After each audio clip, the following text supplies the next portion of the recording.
காசு வருதுன்னா சாமி.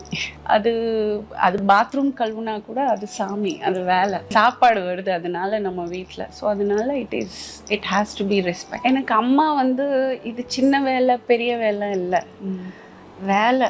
அது வந்து எனக்கு சின்ன வயசுலேருந்து மேபி எங்கள் அம்மாவோட வளர்ப்புன்னு சொல்லலாம். அந்த வெக்கேஷன் டைமில் ஃபுல் வேலை நான் தான் செய்வேன்.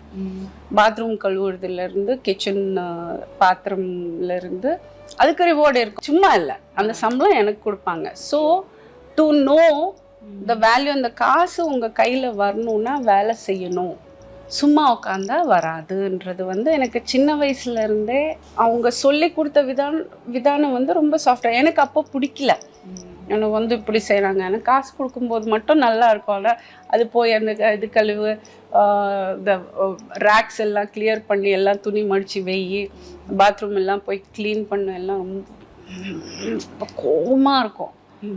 But now today if I sit and see, அது ரொம்ப யூஸ்ஃபுல்லாக இருக்குது. லைக் இன்னைக்கு வீடு இருக்கிறது பெரிய விஷயம் இல்லை, வீட்டு வேலை நம்மளுக்கு தெரிஞ்சாதானே நம்ம வேலைக்காரங்க கிட்ட வேலை வாங்க முடியும். வேலைக்காரங்க அவங்க வீட்டை எப்படி க்ளீன் பண்ணுவாங்களோ அப்படி தான் பண்ணிட்டு போவாங்களே தவிர நம்மளுக்கு வீடு எப்படி இருக்கணும்னு அவங்க பண்ண மாட்டாங்க.